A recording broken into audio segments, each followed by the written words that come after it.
성탄절이 가까워지게 되면 저희가 이제 자주 듣게 되는 멘트 중에 하나가 뭐냐면 하늘엔 영광, 땅에는 평화라라는 이 멘트를 자주 듣게 됩니다.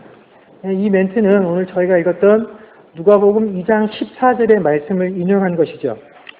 이 세상에 많은 사람들이 예수님께서 이 땅에 태어나신 사건을 이 땅에 평화가 임하는 것이다 라고 이해를 했습니다.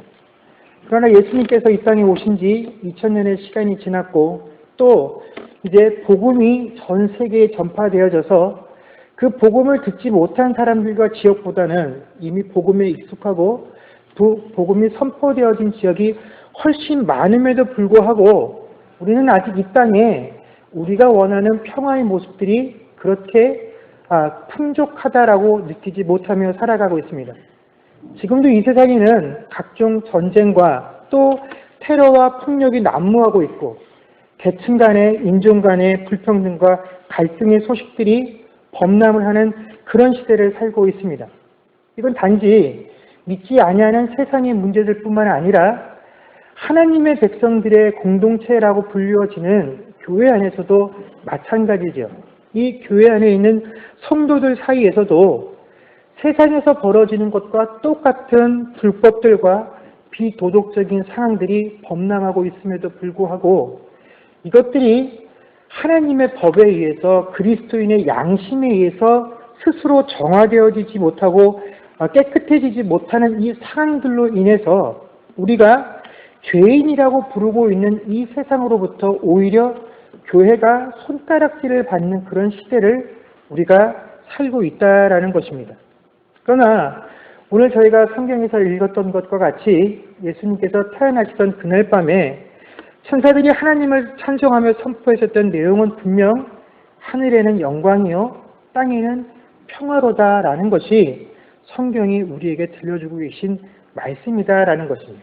그런데 이 땅에서는 평화라는 이 말씀이 온전히 이루어지기 위해서는 우리가 이 누가복음 2장 14절을 읽으면서 쉽게 간과하고 지나가지만 한 가지 분명하게 충족되어야만 하는 조건이 있다라는 것입니다.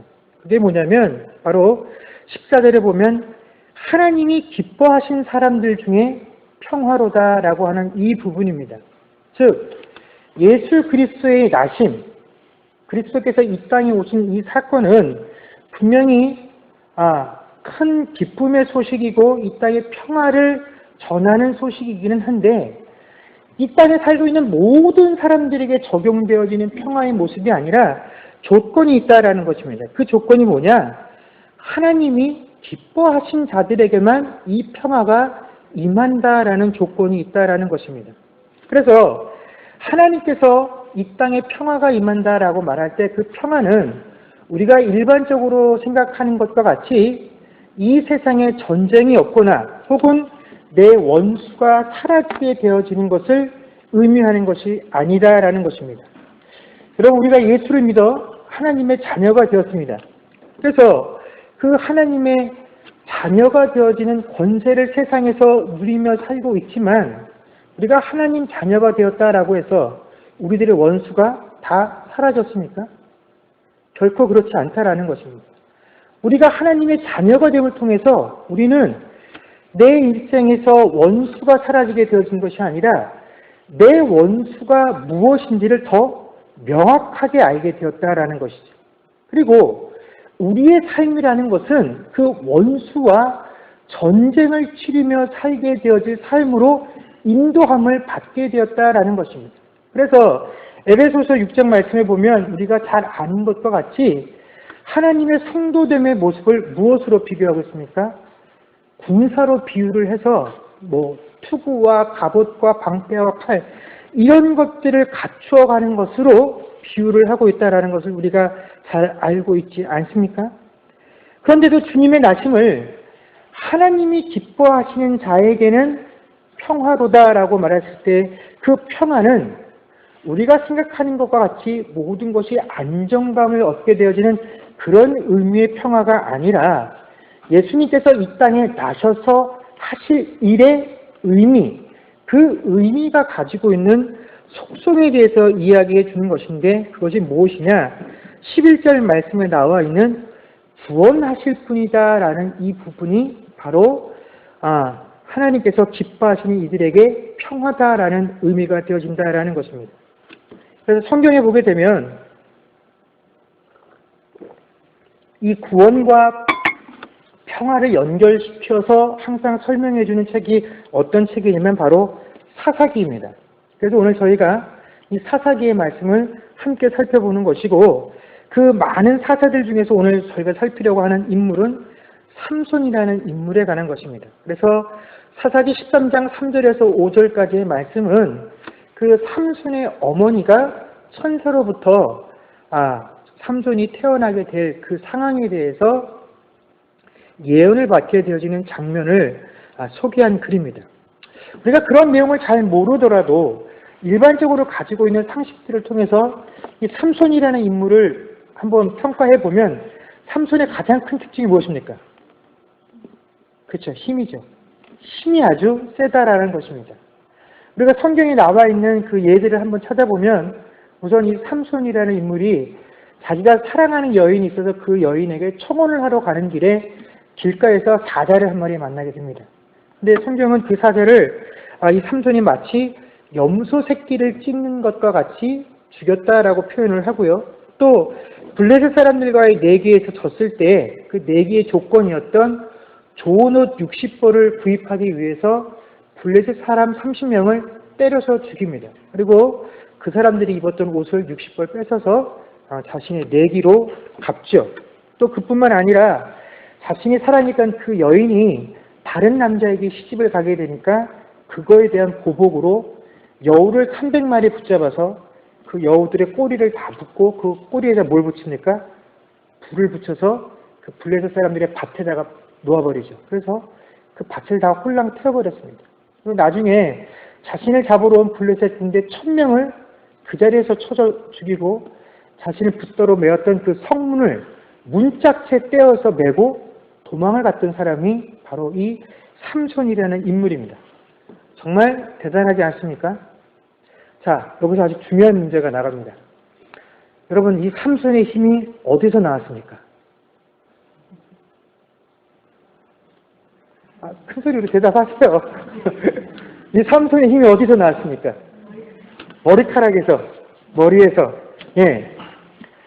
자, 우리가 지금 말한 것처럼 삼손 본인도 자신의 힘이 어디서 나온다라고 알고 있었냐면 머리에서 나온다라고 알고 있었습니다. 그래서 그 자신을 잡으러 왔던 블레셋 사람들에게 자신을 팔아넘기려고 했던 이 드릴라라고 하는 여인에게 뭐라고 얘기를 하냐면 사사기 16장 17절 말씀을 보면 삼손이 진심을 드러내서 이 드릴라에게 이렇게 이야기를 합니다.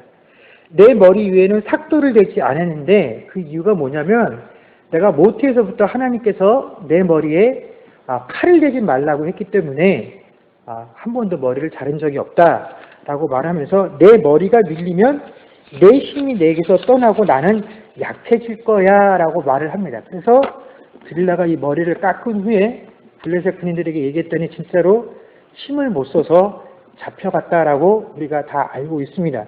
그런데 물론 저도 그렇게 알고 그렇게 컸고요. 근데 성경에서는 우리가 이렇게 일반적으로 알고 있는 것과는 전혀 다른 이유를 가르쳐주고 있다는 것입니다. 성경은 삼손이 그 힘이 어디서부터 나오고 그 힘이 왜 떠났는지에 대해서 이렇게 설명을 합니다. 사사기 16장 20절 말씀해 보면 드릴라가 이르되 삼손이여 블레셋 사람이 당신에게 들이닥쳤노라 하니 삼손이 잠을 깨며 이르기를 내가 전과 같이 나가서 몸을 떨치리라 하였으나 여호와께서 이미 자기를 떠나신 줄을 깨닫지 못하였더라라고 되어 있습니다. 자, 삼손이 힘을 쓰지 못한 이유가 무엇입니까? 하나님께서 삼손을 떠나셨기 때문에 힘을 쓰지 못했다라는 것입니다. 결국 삼손이 힘을 잃어버린 이유는 머리가 잘렸기 때문이 아니라 하나님께서 그를 떠나셨기 때문에 그렇다라는 것이죠. 그래서 블레셋 사람들에게 잡힌 이 삼손이 두 눈이 뽑힌 채 어떤 일을 하냐면 그들의 신전에서 맷돌을 돌리는 그런 일들을 하게 됩니다. 그리고 그가 그 안에 갇혀 있을 때 이 삼손의 머리가 다시 자라나기 시작하죠. 근데 머리가 계속 자라나고 있음에도 불구하고 이 삼손은 그 안에서 여전히 무기력한 존재로 지내고 있었다라는 것입니다. 만약에 우리가 알고 있는 것처럼 또 스스로 삼손이 생각했던 것 같이 그의 힘이 머리카락으로부터 나오는 것이었다라고 한다면, 그래서 그 머리카락의 길이가 길어지면 길어질수록 그의 힘이 세어지는 것이다라고 했다면, 그 감옥 안에서 맷돌을 돌리고 있을 때 그의 머리가 점점 자라므로 그도 힘을 회복했어야 했겠죠. 그가 만약에 그런 시간들을 통해서 머리가 자라고 그 힘을 회복했다라고 한다면 그는 이미 자신이 가지고 있는 힘을 가지고 그 힘 자랑을 했었어야만 했습니다. 그러나 그 머리가 자라고 있음에도 불구하고 삼손은 그 안에서 무기력한 존재로 생활을 했었고, 또 이 삼손을 잡을 때 그 머리카락을 잘라서 삼손을 잡았던 블레셋 사람들도 그 안에서 삼손의 머리카락이 자라는 것을 봄에도 불구하고 다시는 그의 머리를 자를 생각을 하지 않았다라는 것입니다. 왜냐하면 블레셋 사람들도 알고 있었다라는 것이죠. 이 힘이 그의 머리카락에서 나오는 것이 아니다라는 것을 알았기 때문에 블레셋 사람들도 그가 머리카락이 자라고 있음에도 불구하고 이 삼손을 그냥 방치해 두었다라는 것입니다. 결국 삼손의 힘은 삼손이 알고 있었던 것 같이 그의 머리로부터 나오는 것이 아니라 바로 하나님 그 자체였다라는 것입니다. 하나님이 그의 삶 가운데 있느냐 그렇지 못하느냐가 그가 정말로 힘 있는 인생으로 사느냐 그렇지 못하느냐를 결정을 했었다라는 것이죠. 단지 머리를 자르지 않았다라는 것은 그 하나님께서 삼손과 함께 계심의 일종의 징표였다라는 것이죠. 여러분, 우리가 신앙생활을 할 때 흔히 범하기 쉬운 실수 중에 하나가 뭐냐면, 어려운 일이 있을 때 누가 신앙 간증을 할 때 기도하라고 혹은 금식을 하라고 하는 것들이 굉장히 위험한 발상입니다. 여러분, 기도를 했기 때문에 그 일이 이루어지는 것이 아닙니다. 금식을 했기 때문에 그 일들이 이루어지는 것이 아닙니다. 그 일들이 이루어지느냐 그렇지 못하느냐는 전적으로 하나님께 달린 것이죠. 기도와 금식이라는 것은 우리가 그 하나님께 집중할 수 있게 만드는 도구이자 방법일 뿐이지, 우리가 기도를 했기 때문에 그 일들이 이루어지는 것이 아니고 금식을 했기 때문에 그 일들이 이루어지는 것이 아니다라는 것입니다. 하나님 그분이 바로 우리의 힘이다라는 것을 알아야 한다라는 것입니다. 여러분, 머리를 자르지 않는다라는 것은 모든 나실인들에게 주어진 일종의 약속입니다. 그런데 모든 나실인들이 그 머리에 삭도를 대지 않는다라고 해서 이 삼손과 같은 힘을 가지고 세상에서 살았던 것은 결코 아니다라는 것입니다. 여러분, 우리는 이 삼손의 힘의 원리들을 생각을 할 때 그 삼손의 인생에 나실인이다라는 사실에 대해서 굉장히 주목을 합니다. 그는 복중에 있을 때부터 이미 하나님께 나실인으로 구별되어진 사람이었다라는 것이죠. 여러분, 이 나실인이라는 것은 잘 아시는 분들도 계시겠지만 우리가 흔히 구별된 자, 성별된 자를 일컫는 말입니다. 그래서 이 나실인에게는 보통 세 가지의 조건들이 따라가게 되죠. 첫 번째는 뭐냐면 철저하게 금주를 해야 합니다. 두 번째는 머리를 깎지 아니하여야 되고, 세 번째는 시체를 멀리해야 합니다. 그래서 나실인으로 지내는 동안에는 혹 부모나 형제 중에 상을 당하는 일이 생겨도 그 시체를 만지거나 하는 일들이 생겨서는 결코 안 된다라는 것이죠.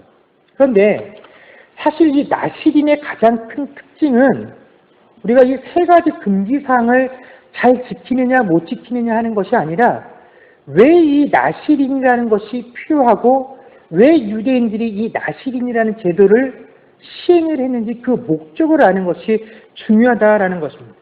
이 나실인이라는 제도는요, 유대인들이 내가 하나님의 백성으로 부름받고 선택을 받았지만 내가 어쩔 수 없이 이 세상에 살다 보니까 온전히 하나님께 집중하는 일이 힘들더라라는 것입니다. 그래서 내가 이 기간 동안만큼은 세상의 모든 것들을 잊어버리고 온전히 하나님께만 집중하자라는 의미가 이 나실인입니다. 그래서 그 동안에는 내가 세상에서 즐길 수 있는 즐거움들을 포기하는 겁니다. 그래서 술 마시는 즐거움을 포기하는 것이고 내 외모를 다듬는 데 드는 시간들을 포기하기 위해서 머리를 자르지 않습니다. 그리고 하나님 앞에서 내 성결함들을 유지하기 위해서 그 시체를 만지지 않는 것이죠. 그런데 이렇게 온전히 하나님께만 집중해서 일생을 산다라는 것이 힘들기 때문에 유대인들도 그 평생에 단 얼마 동안만을 나실인 기간으로 정해서 지켰지 오늘 이 삼손처럼 일생을 이 나실인으로 지낸 사람은 거의 없다라는 것입니다. 그런데 이 삼손이라는 인물은 자신의 의지와는 상관없이 복중에 있을 때부터 그 아이는 나실인이야. 이 세상에 태어나서 사랑으로 누릴 수 있는 어떠한 즐거움이나 기쁨을 스스로 누리며 살 수 없는 인생으로 부름을 받고 살아가게 된 것이 여러분 바로 이 삼손의 모습이다라는 것입니다. 그래서 하나님께서 아시는 거죠. 아무리 사람의 의지가 크다고 할지라도 이 세상을 살아가면서 혈기왕성한 젊은이가 이 세상에서 누릴 수 있는 즐거움과 기쁨들을 다 포기한 채 전심을 다해서 하나님께만 집중하면서 살아간다는 것이 힘들다라는 사실을 알았기 때문에 하나님께서는 이 삼손에게 그 세상의 즐거움들을 포기하고 하나님께 집중할 수 있는 특별함들을 허락해 주셨다라는 것입니다. 그 특별함이 뭐냐면 우리가 그렇게 좋아하는 삼손의 파괴적인 힘이다라는 것입니다. 이것마저도 없다라고 한다면 이 삼손이 세상의 유혹을 감당할 수 없다라고 하나님께서 여기셨기 때문에 그 힘을 그에게 허락하신 것이기 때문에 여러분 우리가 삼손의 인생을 바라보면서 깊이 생각해야 할 것은 야, 삼손이란 인물은 저렇게 큰 능력과 힘을 하나님께로부터 허락받았구나 라고 하는 것이 아니라 야, 삼손이라는 인물은 하나님께서 저렇게라도 하지 아니하시면 도저히 이 땅 가운데서 그 삶을 영위하기가 힘들었기 때문에 하나님께서 붙잡아 주시지 아니하시면 안 되는 그 복중에서부터 하나님께서 함께 하심의 증거가 없이는 이 세상을 살아갈 수 없었던 인물이 삼손이로구나. 한편으로는 인간적인 의미에서 참 그의 인생이 불쌍했구나라고 우리가 동정을 해야 되고 우리가 그의 삶을 바라보면서 관심을 가져야 할 것은 그의 힘과 능력이 아니라 복중에서부터 그가 온전하게 나신인으로 부름을 받았고 복중에서부터 이미 하나님과 온전하게 동행함을 허락받았던 그런 인물이었다라는 사실에 우리가 더욱더 집중을 해야 한다라는 것입니다. 그렇기 때문에 우리가 이 삼손이라는 사람의 인생을 바라보면서 느껴야 될 것은 야, 그가 이렇게 큰 힘이 있었음에도 불구하고 실패했구나 하는 것이 아니라 그가 복중에서부터 하나님께 구별받은 나실이었음에도 불구하고 결국에는 그의 삶이 실패하고 말았구나 하는 그 부분에 우리가 더욱더 집중을 해야 한다라는 것입니다. 그는 이 나실인으로 하나님께 부름을 받았지만 나실인으로 살아가야 하는 그 세 가지 규칙 모두를 다 실패한 사람이 되고 말았다라는 것입니다. 첫 번째로 그는 독주를 금하게 하신 그 나실인의 규례를 범했습니다. 이 삼손이라는 인물은 그 평생을 살면서 여러 명의 여자들을 사랑을 했었습니다. 그런데 그 중에 제대로 된 여인이 거의 없었죠. 대부분의 여인들이 다 기생 출신들이었다라는 것입니다. 그러니 그런 여인들과 교류하기 위해서 이 삼손은 인생의 대부분을 어디에 취해 있었습니까? 술에 취해 있었다라는 것입니다. 심지어 그가 사랑했었던 첫 번째 여인을 만나러 갈 때에 나실임에도 불구하고 그 아내를 위해서 잔치를 스스로 준비할 만큼 나신인으로 내가 어떻게 살아가야 한다라는 그 삶에 대해서 망각을 하고 있었다라는 것입니다. 두 번째로 삼손은 시체를 멀리해야 되는 나실인의 규례를 어겼습니다. 여러분 그 삼손이 1000명이나 되는 블레셋 군대를 무찌르는 장면을 보게 되면 이때 삼손이 무기로 사용했었던 것이 뭐냐면 바로 나귀의 턱뼈입니다. 그런데 이 사건을 사사기 15장 15절에 보면 이렇게 묘사를 하고 있습니다. 삼손이 나귀의 새 턱뼈를 보고 손을 내밀어 집어들고 그것으로 1000명을 죽이고, 여기서 세턱뼈라라고 번역되어진 그 원래 의미는 뭐냐면 죽은 지 얼마 안 된 시체를 의미하는 겁니다. 그래서 아직도 그 턱뼈에 그 동물의 흔적들이 남아있어서 피덩이라든지 살덩이라든지 이런 것들이 남아있는 상태를 의미하는 것이 세턱뼈의 의미죠. 누가 봐도 시체라는 것을 알 수 있음에도 불구하고 이 삼손이 너무 다급하니까 어떻게 합니까? 그것을 잡아서 그것을 무기 삼아 블레셋 군대 1000명을 쳐서 죽였다라는 것입니다. 우리는 이 내용을 대하면서 블레셋 군대를 1000명이나 쳐서 죽인 그의 업적을 생각한다고 한다면 그까지 새 턱뼈를 붙잡아서 사용한 게 뭐 그렇게 큰 흠이 될까? 그가 이룬 업적을 바라보면서 우리는 크게 문제 삼지를 않지만 하나님께서는 우리의 인생을 바라볼 때 네가 어떠한 업적과 결과를 이루어냈느냐를 보고 우리의 삶을 판단하시는 것이 아니라 무엇을 보시는 것입니까? 아무리 위급하고 다급한 순간에도 네가 얼마나 내 명령에 순종하며 살아가는 사람이냐 하는 것으로 우리의 삶을 판단하시기 때문에 이 사항이 굉장히 중요하다라는 것입니다.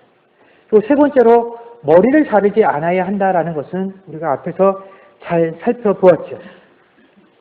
여러분, 이 세 가지 의무를 삼손이 이렇게 쉽게 망각하고 범하게 된 것은 뭐냐면 그가 나실인으로 하나님께 부름받았음에도 불구하고 그가 그의 인생을 살아감에 있어서 누구를 위한 삶을 살았냐면 항상 자기 자신을 위한 삶을 살았기 때문에 그렇다라는 것입니다.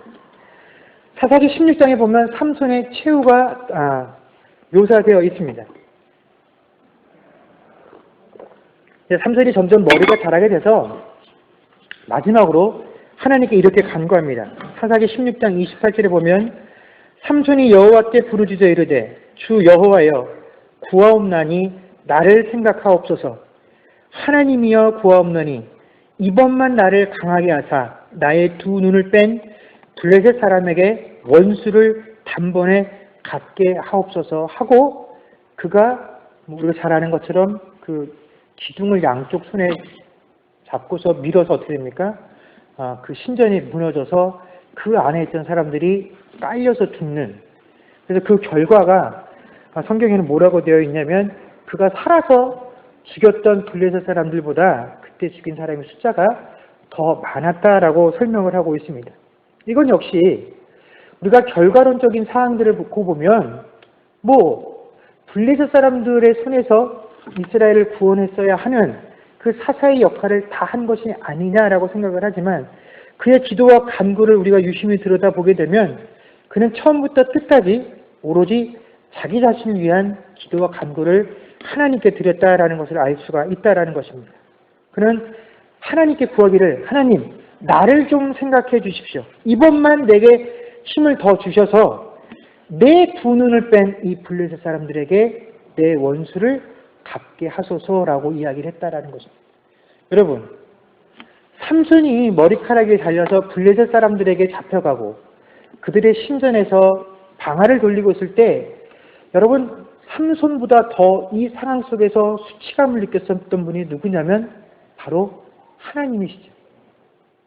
그를 이스라엘의 사사로 세우시고 그를 통해서 그 이스라엘을 구원하실 일을 계획하셨던 하나님께서 그 구원의 도구이자 손길이었던 삼손이 내 원수들에게 눈이 뽑혀서 그 상황에 있는 것을 보며 더 피눈물을 흘리셨을 분이 하나님인데 오늘 삼손은 그 순간에도 내 원수, 하나님의 원수가 아니라 내 원수를 갚는데 더욱더 마음이 쏠려 있었다라는 것입니다. 여러분, 이 사사기를 읽다 보면 사사기에 많은 사사들이 등장하는데 이 사사들이 정말로 사사로서 그 역할을 잘 감당했느냐 그렇지 못하냐를 판단하는 기준이 있습니다. 그건 뭐냐면 사사가 죽고 난 이후에 이 사사가 그 이스라엘 백성들을 구원하고 몇 년 동안 이 이스라엘에 평안이 임했다라는 기록들이 항상 따라오게 되어 있습니다.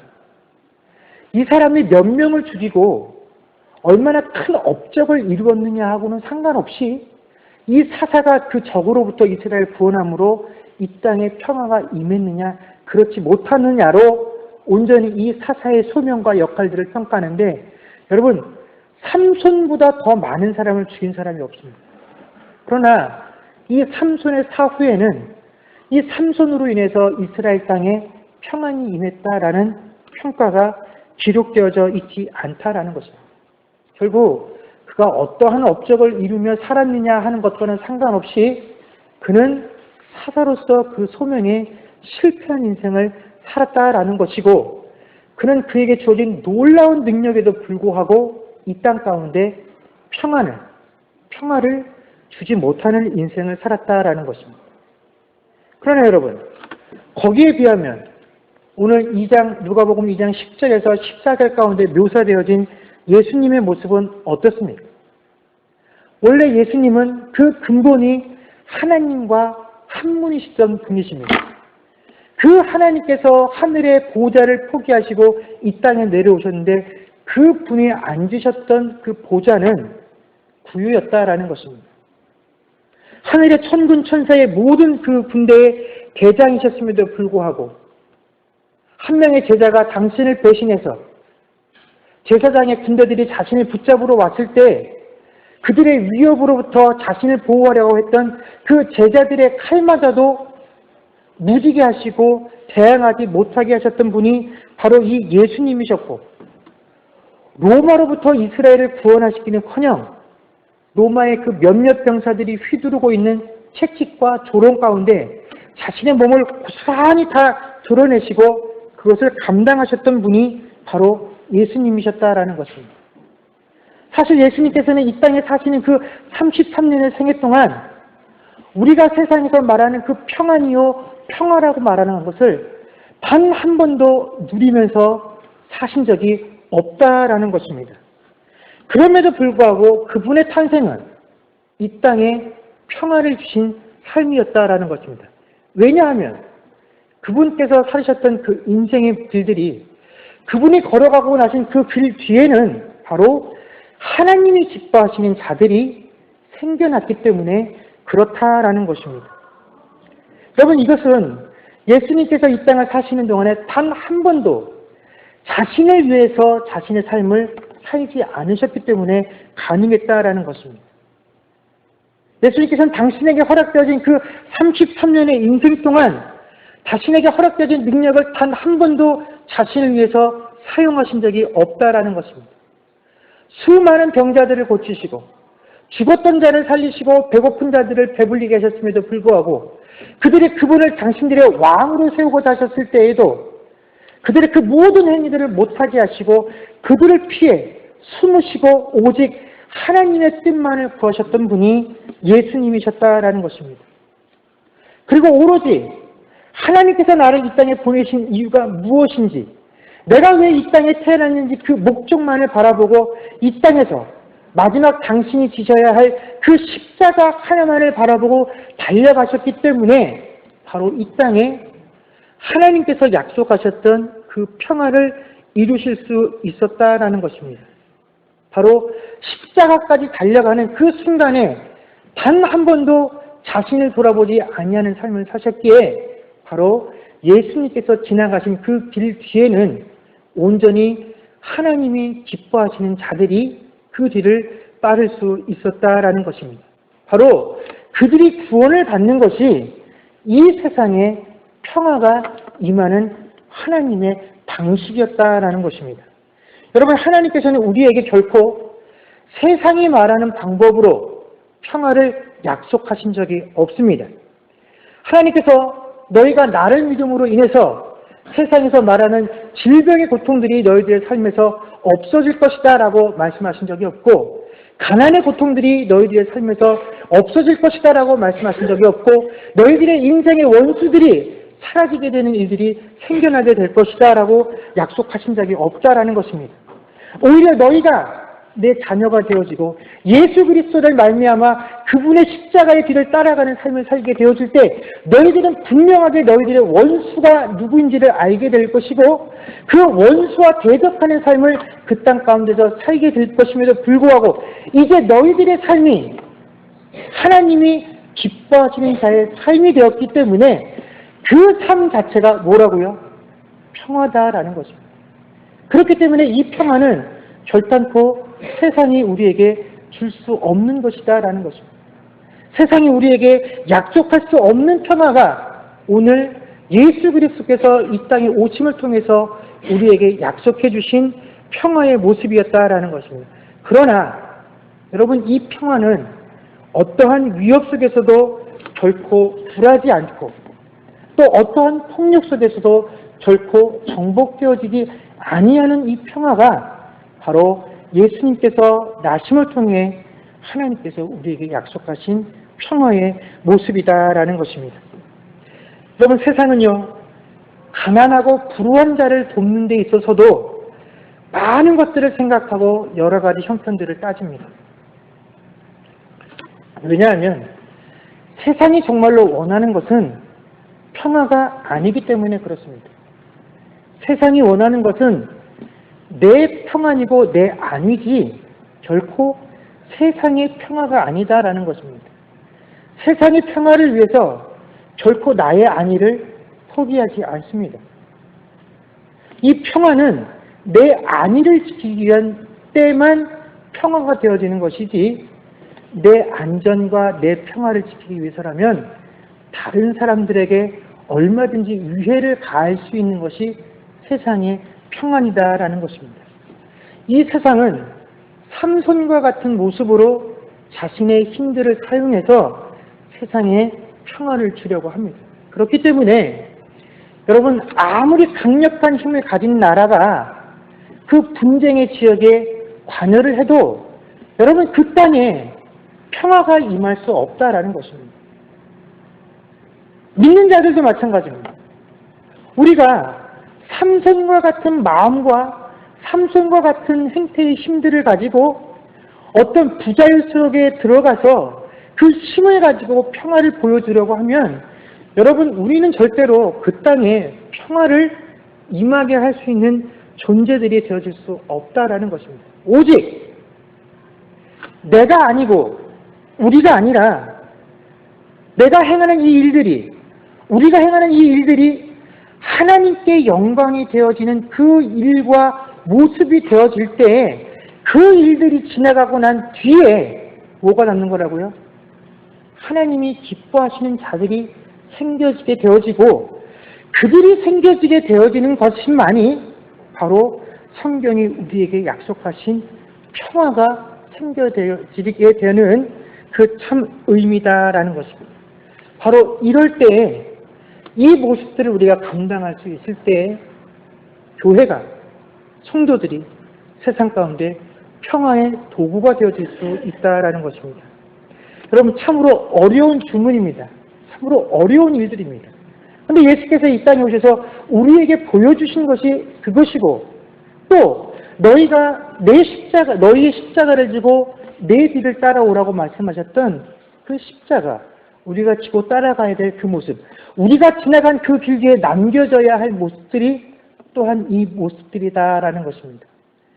이제 우리에게 얼마만큼의 시간들이 남아져 있는지 모르겠습니다. 그러나 바로 이 시간 이후부터 우리가 지나가고 난 그 길 뒤에는 우리의 삶의 흔적 뒤에는 바로 이 하나님이 기뻐하시는 자들의 모습들이 생겨질 수 있기를 주님으로 간절히 축원합니다. 그래서 그들이 생계람을 통해서 이 땅 가운데 온전히 하나님께서 약속하셨던 그 평화의 모습들이 심겨지고 그 평화의 도구로 사용받게 되는 이 주님의 교회와 여러분들이 되기를 주의 이름으로 간절히 축원합니다. 기도하겠습니다.